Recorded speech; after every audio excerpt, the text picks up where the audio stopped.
Hello dear friends, welcome to my YouTube channel cure A to Z. ये हमारे series की day 2 की video है जिसमें हम पार्ट 2 वर्ब का डिस्कस करेंगे। इससे पहले पार्ट 1 बना चुका हूं और जिसमें मैंने बेसिक वर्ब के बारे में पढ़ाया और कुछ यूजेस पढ़ाया है। ये हमारे पार्ट 2 की वीडियो है, इसमें उसके आगे के पढ़ेंगे टॉपिक्स जितने हैं। अगर आपने पार्ट फर्स्ट नहीं देखा है तो प्ले लिस्ट में जाइए, ज़रूर देखिए। प्ले लिस्ट में वीडियो पड़ी है जिससे आपको चीज़ें अच्छे से समझ में आएगी और कुछ छूटेगा नहीं आपका। साथ ही साथ मैंने वन वर्ड की सीरीज़ शुरू करी जिसमें most important 600 plus one word देखेंगे और उसे ट्रिक की मदद से याद करेंगे जो हमें लंबे समय तक याद रहेगा। तो प्लीज़ प्ले लिस्ट में जाइए और ज़रूर देखिए। अगर वीडियो पसंद आती है तो लाइक और सब्सक्राइब ज़रूर करिएगा प्लीज़। बोल दूँ कि अगर आप पढ़ना चाहोगे तो आसानी से चीज़ें पढ़ लोगे। अगर डेली एक वीडियो भी आप देखोगे ना तो आपकी 60 डे में इंग्लिश कंप्लीट हो जाएगी और अच्छे से रिवाइज करोगे तो अच्छा स्कोर डेफिनेटली करोगे। अगर पढ़ना है यार तो दिल से पढ़ो ताकि कुछ कर सको।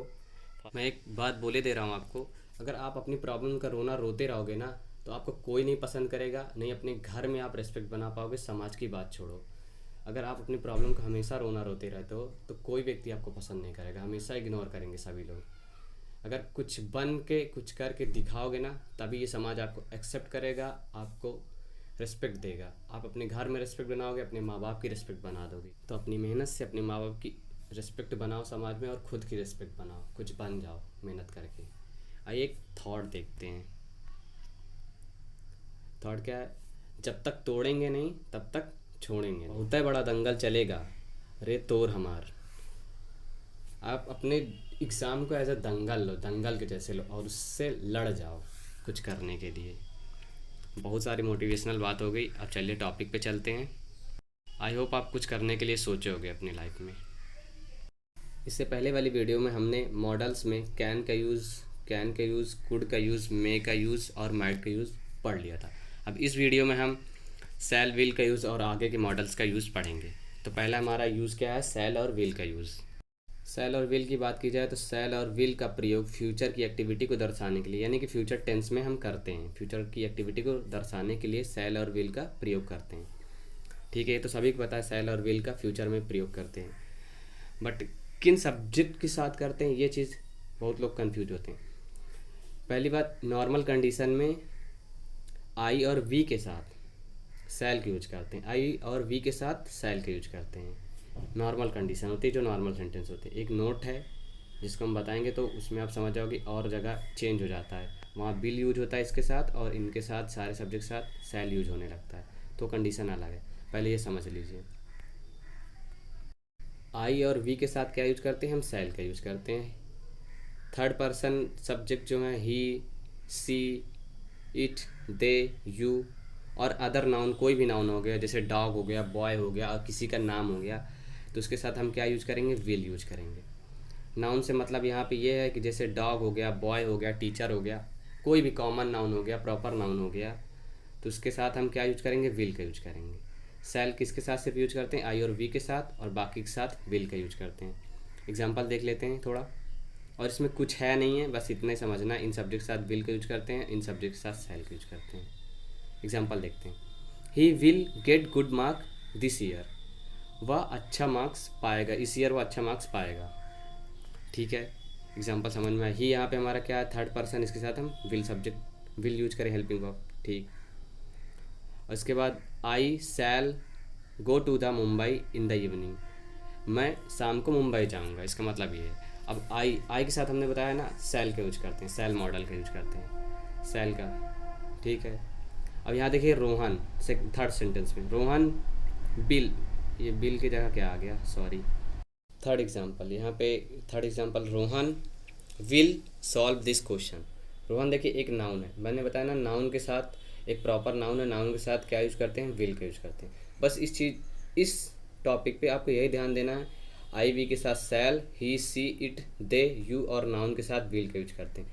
बस इतना ही ध्यान देना है सेल और विल के यूज में। आइए एक नोट देख लेते हैं जो बहुत ही इंपॉर्टेंट है, जो कंफ्यूज बहुत करता है सभी को। आइए देखते हैं नोट।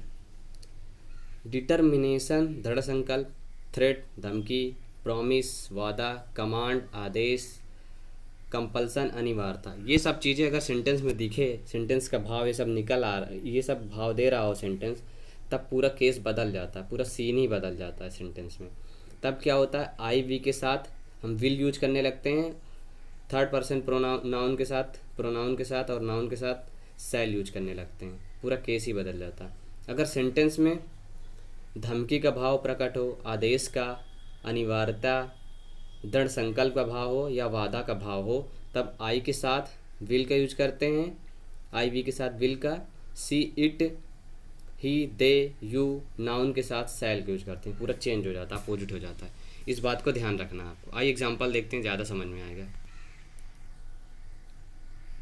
एग्जाम्पल नंबर फर्स्ट को देखते हैं। I will work hard and score good mark. I will work hard and score good mark, यहाँ से क्या भाव निकल के आ रहा है, आई विल मैं करूँगा, वर्क हार्ड में बहुत ज़्यादा मेहनत करूँगा अच्छा मार्क्स स्कोर करने के लिए, वो उसका एक दृढ़ संकल्प, आप संकल्प करते हो अपने एग्ज़ाम के लिए कि मैं अच्छी मेहनत करूँगा और एग्ज़ाम क्रैक करूँगा।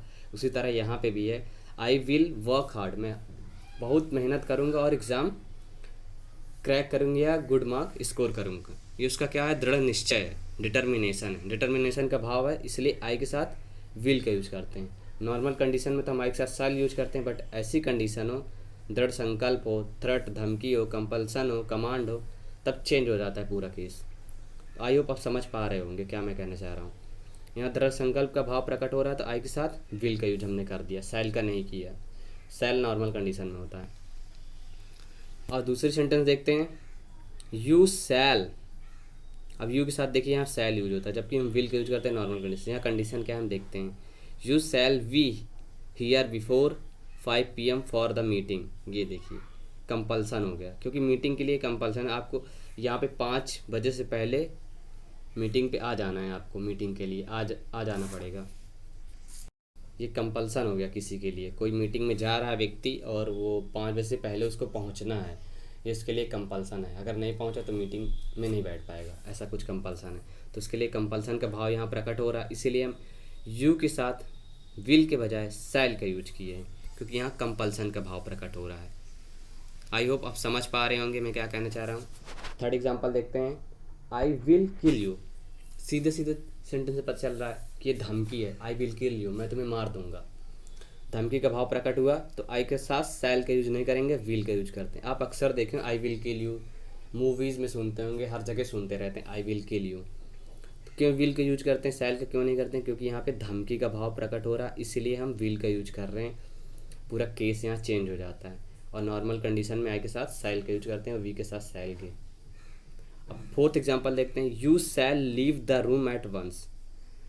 तुम्हें रूम छोड़ देना होगा एक बार में। एक बार अगर कोई बोला कि मेरे रूम से बाहर जाओ तो तुम्हें चले जाना चाहिए। एक तरह क्या हो गया, कमांड है, कोई कमांड दे रहा है कि रूम से बाहर जाओ। You shall leave the room at once, एक बार में तुम्हें रूम छोड़ देना। यहाँ से हमको कमांड का भाव प्रकट हो रहा, इसीलिए हम यू के साथ शैल का यूज किए हैं, क्योंकि कमांड का भाव प्रकट हो रहा है। मैंने बताया कि कमांड, डिटर्मिनेशन, कंपल्सन, थ्रेट, धमकी, ये सब का भाव प्रकट हो सेंटेंस में तो पूरा केस बदल जाता है। आई और वी के साथ शैल के बजाय विल का यूज करते हैं, जैसे कि आप सेंटेंस में देख पा रहे होंगे। और थर्ड पर्सन प्रोनाउन और नाउन के साथ हम जैसे यू यहाँ पे देखिए शैल का यूज करते हैं। एक बार मैं फिर से रिवाइज कर दे रहा हूँ चीज़ों को फटाफट। नॉर्मल कंडीशन रहती है फ्यूचर की एक्टिविटी को दर्शाने के लिए। नॉर्मल कंडीशन सेंटेंस में कोई ऐसा भाव नहीं जो मैंने उधर बताया ऐसा प्रकट हो रहा है, तो हम आई और वी के साथ शैल का यूज करते हैं। ही, सी, इट, दे, यू और अदर नाउन के साथ विल का यूज करते हैं। बट जब कंडीशन हो जाए सेंटेंस में, धमकी की कंडीशन हो जाए और दृढ़ निश्चय की कंडीशन हो जाए, वादा की कंडीशन, आदेश की कंडीशन, अनिवार्यता की कंडीशन, ऐसी कोई कंडीशन अगर सेंटेंस में दिखने लगे या भाव प्रकट होने लगे तो पूरा केस बदल जाता है। यहाँ पे क्या हो जाता है, आई वी के साथ शैल के बजाय विल यूज होने लगता है। और सी, ही, इट, दे, ये थर्ड पर्सन प्रोनाउन के साथ और ये नाउन के साथ शैल का यूज होने लगता है, पूरा चेंज हो जाता है। आई होप आप समझ गए होंगे। हम नेक्स्ट टॉपिक पे चलते हैं अपने। इसके बाद हम वुड का यूज पढ़ेंगे। वुड का कहाँ कहाँ यूज होता है ये चीज़ें हम पढ़ेंगे, सारे यूजेस वुड का पढ़ेंगे। तो पहली कंडीशन क्या है वुड के यूज़ की, वुड का प्रयोग यूज टू के अर्थ में पास्ट की हैबिट को व्यक्त करने के लिए किया जाता है। जैसे यूज टू का यूज कब करते हैं, पास्ट की हैबिट को व्यक्त करने के लिए, ठीक है। और उसी के जगह पे हम वुड का यूज कर सकते हैं। देख लीजिए example, when I was kid, जब मैं बच्चा था, छोटा था, I would go to school by bus. उसकी पास्ट की आदत थी कि वो बस से जाता था स्कूल, जब वो बचपन में बच्चा था, मतलब छोटा था, बचपन में बच्चा ही रहेगा। I would go to school by bus. ये देखिए यहाँ यूज टू का भी यूज हो सकता है, तो इससे कंफ्यूज नहीं होना। वुड और यूज टू कॉमन चीज़, यहाँ पे मतलब पास्ट की हैबिट को दर्शा रहे हैं दोनों, तो यहाँ पे यूज टू भी यूज हो सकता है। When I was kid I would go to school by bus, जब वो बच्चा था तो वो बस स्कूल जाया करता था। दूसरा सेंटेंस देखते हैं, when he was in 10th, जब वो 10th क्लास में था, he would study till 10 PM, वो देर रात तक मतलब 10 बजे तक पढ़ता था जब वो 10th में था, क्योंकि उसको एग्ज़ाम क्रैक करना था, इसलिए वो देर रात तक पढ़ता था। When he was kid, past की बात हो रही है, जब वो छोटा था। उसकी हैबिट क्या थी, जब वो मतलब 10th में था, उसकी क्या आदत थी, वो 10 बजे रात तक पढ़ता था। ही वुड, ये हैबिट दर्शा रहा है, उसकी क्या आदत थी, 10 बजे रात तक पढ़ने की आदत थी जब वो 10 में था। आई होप एग्जाम्पल आप समझ पा रहे होगे। अब नेक्स्ट यूज़ देखते हैं वुड का।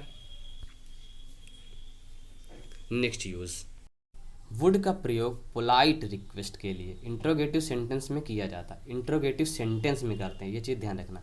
इंट्रोगेटिव सेंटेंस में पोलाइट रिक्वेस्ट के लिए, किसी से रिक्वेस्ट करेंगे, would you help me, would you please give me your pen, polite request के लिए वुड का यूज करते हैं, वो भी इंट्रोगेटिव सेंटेंस में, ये ध्यान रखना है। एग्जाम्पल देखते हैं। एग्जाम्पल में, would you please send your ID, would you please send your ID, मतलब कोई बैंक वाला है या कोई भी नॉर्मल आपको फ़ोन करेगा, sir please would you please send your ID, ऐसे आपको पूछेगा, तो यहाँ उसकी क्या यहाँ क्या भाव आ रहा है कि वो पोलाइट रिक्वेस्ट कर रहा है आपसे, would you please send me your ID। उसके बाद नेक्स्ट एग्जांपल देखते हैं, वुड यू हेल्प मी, किसी को हेल्प करने के लिए बोलोगे तो उससे नहीं बोलोगे ए हेल्प करो या यू हेल्प मी, डायरेक्टली बोलोगे तो उससे बुरा लगेगा। इससे हेल्प मांग रहे हो तो आप पोलाइटली बोलोगे ना, भैया प्लीज़ कृपया करके हेल्प करें, तो वहाँ पोलाइट रिक्वेस्ट करनी है तो हम क्या करेंगे, वुड का यूज करेंगे। वुड यू हेल्प मी, क्या आप मेरी मदद कर सकते हो। आई होप आप समझ पा रहे होगे कि पोलाइट रिक्वेस्ट करने के लिए, किसी से हम पोलाइट रिक्वेस्ट करेंगे पोलाइटली, तो उसके लिए हम वुड का यूज करते हैं। Would you help me, would you please send your ID, ऐसे कुछ करके। तो नेक्स्ट यूज पे चलते हैं वुड के। थर्ड नंबर क्या है यूज, चॉइस, विश या लाइकिंग को व्यक्त करने के लिए भी वुड का प्रयोग किया जाता है। चॉइस या विश या लाइकिंग, विश लाइकिंग को व्यक्त करने के लिए वुड का प्रयोग किया जाता है। मतलब किसी चीज़ की आप चॉइस कर रहे हो, कहीं पे दो चीज़ है उसमें से एक चॉइस करना है आपको, तब वुड का यूज करते हैं। विश करने के लिए, इच्छा जताने के लिए तब, या लाइकिंग कोई चीज़ पसंद करने के लिए आप वुड का प्रयोग करते हैं। एग्जाम्पल से ज़्यादा अच्छे से समझ पाएंगे आप। पहला एग्जाम्पल देखते हैं, I would like to have a cup of tea with you, मैं तुम्हारे साथ चाय पे जाना पसंद करूँगा। यहाँ पे देखिए लाइकिंग की बात हो रही है, सीधा सीधा लाइकिंग, वो तुम्हारे पास मतलब तुम्हारे साथ चाय पे जाना पसंद करूँगा मैं, तो यहाँ लाइकिंग की बात हो रही है इसलिए वुड का यूज़ किए हैं। आई वुड लाइक, लाइकिंग की सीधी सीधी बात हो रही है, to have a cup of tea with you, मैं तुम्हारे साथ चाय पे जाना पसंद करूँगा। किसी से आप भी बोलोगे I would like to have a cup of tea with you, तो यहाँ लाइकिंग की बात होगी, आपकी पसंद की बात होगी, मैं तुम्हारे साथ चाय पे जाना पसंद करूँगा।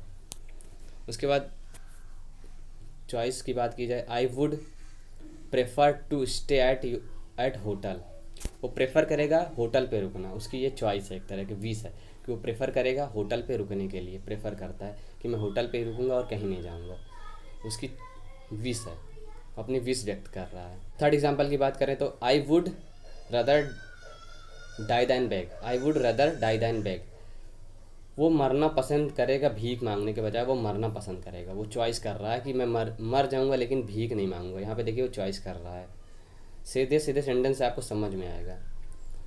आई would rather die than beg, मतलब वो मरना पसंद करेगा पर भीख नहीं मांगेगा। ये देखिए वहाँ पे अपनी चॉइस बता रहा है कि मर जाऊंगा लेकिन भीख नहीं मांगूंगा। इसमें वो विश बता रहा, प्रेफर कर रहा होटल पे रुकने के लिए और कहीं नहीं जाने के लिए, और लाइकिंग की बात हो रही है, तो वहाँ पे लाइकिंग का भाव हो या चॉइस का भाव हो या विश का भाव हो तो हम वुड का प्रयोग करते हैं। आई होप आप समझ पा रहे होंगे। नेक्स्ट यूज पे चलते हैं। फोर्थ यूज़, वुड का प्रयोग प्रोबेबिलिटी संभावना को व्यक्त करने के लिए किया जाता है। He would have reach his home, like that संभावना मीन्स यहाँ पे लाइक दैट कि जैसे आपके घर से आपके पापा गए कहीं बाहर, तो आप मतलब कहीं बाहर गए रुकने के लिए, तो आप मतलब सोचते हैं वो पहुंच गए कि नहीं पहुंच गए, क्या संभावना हो सकती है, आप अनुमान लगाते हैं, वही अनुमान लगाते हैं, तो वही चीज़ संभावना। तो वहाँ भी हम वुड का यूज करते हैं। He would have reach his home, वो अपने घर पहुँच गया होगा, नहीं पहुँचा होगा, ऐसा आप अनुमान लगा रहे हैं यहाँ पे। तो वुड का प्रयोग करते हैं जब अनुमान लगाते हैं, संभावना किसी चीज़ की होती है पहुँचने की, नहीं पहुँचने की, या किसी चीज़ की संभावना, इस तरह से हम वुड का प्रयोग करते हैं। और दूसरा एग्जांपल देखा जाए तो ही वुड बी स्लीप, अब कोई सोने गया, सो गया कि मोबाइल चला रहा है, ऐसा तो हमको पता नहीं, बस संभावना हो सकती है वो सो भी सकता है, क्योंकि रात हो गई तो सो भी सकता है, नहीं भी सो सकता है, दोनों चीज़ हो सकता है। तो यहाँ पे हम संभावना बताने के लिए वुड का प्रयोग करते हैं। ये हमारा लास्ट यूज़ था वुड का। बस आप इसमें इतने जानेंगे, प्रोबेबिलिटी मतलब संभावना, किसी चीज़ की संभावना हो तो उसके लिए हम वुड का प्रयोग कर देते हैं, बस इतना जान लीजिए और कुछ नहीं इसमें। इसके बाद हम शुड का यूज पढ़ेंगे। आई होप आप समझ गए होंगे इसको। अब नेक्स्ट यूज पे चलते हैं जो है शुड का। आइए शुड का यूज देखें। शुड मतलब होता है यहाँ पे चाहिए, चाहिए के अर्थ में यहाँ शुड यूज होता है। इस मॉडल मतलब इस मॉडल का अर्थ होता है चाहिए, तो इसका चाहिए के अर्थ में यूज होता है। पहला यूज इसका कैसे होता है, शुड का प्रयोग सजेशन, यानी सजेशन, किसी को सजेशन दे रहे हो या एडवाइस देने के लिए हम शुड का यूज करते हैं। सजेशन और एडवाइस दोनों के लिए हम शुड का यूज करते हैं। जैसे you should not go there, you should do this for your exam, you should study this book for your exam, like that. Example देखते हैं पहले। एग्जाम्पल देखते हैं। पहला एग्जाम्पल हमारा क्या है, यू शुड स्टडी इंग्लिश। ये देखो, यू शुड स्टडी इंग्लिश, तुम्हें इंग्लिश पढ़ना चाहिए क्योंकि तुम्हारे बहुत काम की चीज़ है। ये एक तरह सजेशन दे रहा है, यहाँ पे सजेशन का भाव प्रकट हो रहा है। यू शुड स्टडी इंग्लिश, कोई आपको बोलेगा आप इंग्लिश पढ़ो, तो मतलब आपके लिए काम की चीज़, इसलिए इंग्लिश पढ़ने के लिए बोल रहा है, सजेशन है या एडवाइस है। You should not laugh at his mistake, मतलब आप किसी की मिस्टेक पे हंस रहे हो तो आपको कोई समझाएगा, सजेशन देगा, यार नहीं हंसना चाहिए किसी की गलती पे, आप भी गलती करते हो, तो ऐसे समझाएगा आपको कोई, तो एक तरह का सजेशन देगा कि आपको नहीं हंसना चाहिए। तो यहाँ पे सजेशन का भाव प्रकट हो रहा है, इसलिए हम शुड का यूज करेंगे। एडवाइस का भाव प्रकट हो तो शुड का यूज करेंगे। दोनों के लिए हम शुड यूज करते हैं, सजेशन और एडवाइस के लिए। आई होप आप समझ गए होंगे। नेक्स्ट यूज पे चलते हैं। इस यूज में कोई थ्योरेटिकल चीज़ नहीं, सिर्फ कॉन्सेप्ट आपको पकड़ना है, जो मैं बताना चाह रहा हूँ उस चीज़ को पकड़ना है। आप हर जगह इस एरर को फाइंड कर लो, क्योंकि इस जगह से एरर हर बार बनता है, बहुत जगह पूछा जाता है, तो इस पर कॉन्सेप्ट पे ध्यान देना, थ्योरेटिकल चीज़ पे नहीं। लिस्ट के बाद वाली क्लॉज, मतलब लिस्ट के बाद जो सेंटेंस या क्लॉज होगी उसमें हम शुड का प्रयोग करते हैं।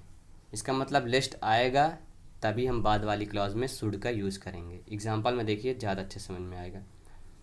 एग्जांपल पहला देखिए, वॉक केयरफुली लिस्ट, और लिस्ट का अर्थ होता है नहीं तो कहीं ऐसा ना हो जाए, लिस्ट का अर्थ होता है कहीं ऐसा ना हो जाए। You should fall down, carefully चलो कहीं ऐसा ना हो जाए तुम गिर जाओ, कहीं ऐसा ना हो जाए तुम नीचे गिर जाओ। तो लिस्ट का मतलब होता है कहीं ऐसा ना हो जाए। तो लिस्ट के बाद वाली क्लॉज क्या है, यू शुड फॉल डाउन। ये देखो बाद वाली क्लॉज में शुड का यूज हुआ है ना। दूसरे एग्जांपल पे चलते हैं, he run fast lest he should miss the train, उसे तेज़ दौड़ना होगा कहीं ऐसा ना हो जाए कि वो अपनी ट्रेन मिस कर दे। तो लिस्ट के बाद वाली क्लॉज में हमने शुड का यूज किया है। आप सेंटेंस में समझ पा रहे हो, देख पा रहे भी होगे। लिस्ट के बाद क्या हुआ, बाद वाली क्लॉज में शुड का यूज हुआ। बस इतनी टेक्निक पकड़नी है कि लिस्ट के बाद हमेशा, लिस्ट के बाद जो क्लॉज होगी उसमें हमेशा शुड का यूज़ होगा। इस चीज़ को आपको बस ध्यान रखना और कुछ नहीं। और लिस्ट का मतलब होता है कि कहीं ऐसा ना हो जाए। लिस्ट के यही दो यूज़ आपको ध्यान रखने, और जो यूज़ अदर जगह हैं जैसे कंडीशनल सेंटेंस में शुड का यूज़ होता है उसको हम कंडीशनल सेंटेंस में ही पढ़ेंगे, यहाँ पढ़ेंगे तो कन्फ्यूजन क्रिएट होगी। तो पहले यूज़ देखा था सजेशन एडवाइस देने के लिए शुड का यूज़ करते हैं, और दूसरा यूज़ क्या देखा था, लिस्ट के बाद वाली क्लॉज में शुड का यूज़ करते हैं। इस चीज़ को बस ध्यान रखना, दो चीज़ों को। इसके बाद हम मस्ट का यूज़ पढ़ेंगे। आइए मस्ट का यूज़ देखते हैं। मस्ट के यूज़ की बात की जाए तो इसका प्रयोग कंपल्सन, ड्यूटी, नेसेसिटी, सर्टेनिटी, तथा स्ट्रांग पॉसिबिलिटी को दर्शाने के लिए किया जाता है। कंपल्सन मतलब अनिवार्यता, ड्यूटी मतलब कर्तव्य, नेसेसिटी मतलब आवश्यकता, और सर्टेनिटी मतलब सर्टेनिटी कोई चीज़ एकदम परफेक्टली जो चीज़ हो, तथा स्ट्रांग पॉसिबिलिटी किसी चीज़ की पॉसिबिलिटी जो बहुत अधिक हो, उसके लिए मस्ट का यूज़ करते हैं। और मस्ट मतलब भी चाहिए होते हैं, ऐसे शुड का स्ट्रांग फॉर्म कहते हैं। मतलब जहाँ पे शुड का यूज़ करते हैं, और अगर उस सेंटेंस को और स्ट्रांग फॉर्म में बताना है, जैसे यू शुड गो देयर, अगर उसे मतलब तुम्हें वहाँ जाना चाहिए, यू मस्ट गो देयर अगर बोला गया तो आपको ज़रूर जाना पड़ेगा वहाँ पे, क्योंकि बहुत इंपॉर्टेंट चीज़ है, मस्ट वहाँ कर देता है। शुड मतलब चाहिए, जाना चाहिए उस काम के लिए आपको, बट मस्ट हुआ तो आपको ज़रूर जाना पड़ेगा, इसका मतलब स्ट्रांग फॉर्म हो गया शुड का। ये आई होप समझ पा रहे होगे मैं जो बताना चाह रहा हूँ आप लोग। तो शुड का स्ट्रांग फॉर्म हो गया मस्ट। आइए अब बात करते हैं एग्जाम्पल की। पहला example, you must walk according to the norms of company. Norms आइए देखते हैं एग्जाम्पल। पहला एग्जाम्पल देखते हैं, you must walk according to the norms of company. यहाँ पे नॉर्म्स का अर्थ होता है मानदंड मतलब जो आपके कंपनी द्वारा गाइडलाइन या मतलब इंस्ट्रक्शन जारी किए उसके अकॉर्डिंग आपको चलना चाहिए। तो इतना ज़रूरी है, शुड से भी ज़रूरी यहाँ पे मस्ट मतलब बहुत ज़रूरी। अगर आप अपनी कंपनी के गाइडलाइन के अकॉर्डिंग नहीं चलोगे तो कंपनी का नुकसान हो जाए, तो इसलिए मस्ट का यूज कर रहे हैं। यहाँ पे बहुत ही इंपॉर्टेंट चीज़ हो रही, तभी हम मस्ट का यूज कर रहे हैं। आपको उसी के अकॉर्डिंग चलना चाहिए जो आपको रूल प्रोवाइड किए गए कंपनी के द्वारा। तो यहाँ इसलिए मस्ट का यूज किए, शुड का यूज नहीं है। You must be honest towards your friend, कितना अनिवार्य है। शुड से भी स्ट्रांग होना चाहिए कि नहीं अपनी दोस्ती में ऑनेस्ट होने के लिए, आप खुद ही समझ सकते हो। दोस्ती करनी कैसी होनी चाहिए, जिसमें ईमानदारी हो, वो भी शुड वाली ईमानदारी नहीं, मस्ट वाली ईमानदारी। मस्ट मतलब बहुत ज़्यादा मतलब जोर दे के, कंपल्सन एकदम ज़रूरी हो जाए, तब हम मस्ट का यूज़ करते हैं। यहाँ पे दोस्ती में कैसी ईमानदारी होनी चाहिए, एकदम ज़रूरी मतलब एकदम इम्पॉर्टेंट वाली ईमानदारी, मस्ट। तो यहाँ पे कंपल्सन हो जाता है, अनिवार्यता हो जाती है कि ईमानदारी होनी चाहिए, इसलिए हम मस्ट का यूज़ किए हैं, शुड का नहीं। आई होप आप समझ पा रहे होगे। थर्ड एग्जांपल देखते हैं, you must go and arrest the most wanted criminal, कितना ज़रूरी है यार ये। मोस्ट वांटेड क्रिमिनल को आपको अरेस्ट करना चाहिए ना, शुड का यूज़ तो नहीं कर सकते ना, क्योंकि शुड में कम जोर पड़ता है, क्योंकि स्ट्रांग फॉर्म शुड का क्या है, मस्ट है, चाहिए, आपको करना ही चाहिए क्रिमिनल को अरेस्ट, और कोई ऑप्शन नहीं, उसे करना ही पड़ेगा अरेस्ट, क्योंकि नहीं अरेस्ट करोगे तो और सारे क्राइम करेगा। यू मस्ट, इसलिए मस्ट का यूज है, शुड की नहीं। आई होप आप समझ पा रहे हो कि मैं क्या बताना चाह रहा हूँ। मस्ट स्ट्रांग फॉर्म है शुड का। A soldier must fight for his country, soldier की ड्यूटी होती है, उसका कर्तव्य होता है, और उसे करना भी पड़ेगा ये, क्योंकि उसका कंपल्सरी, अगर नहीं लड़ेगा तो देश हमारा कि दूसरे के कब्जे में चले जाएगा। तो सोल्जर को लड़ना ही पड़ता है, उसके लिए ड्यूटी भी होती है, कर्तव्य होता है, और कंपल्सन भी होता है। आई होप मस्ट का यूज़ समझ गए होंगे, बस मस्ट का यूज़ इतना ही है। उसके बाद हम आर्ट टू का यूज़ देखते हैं। आइए देखते हैं।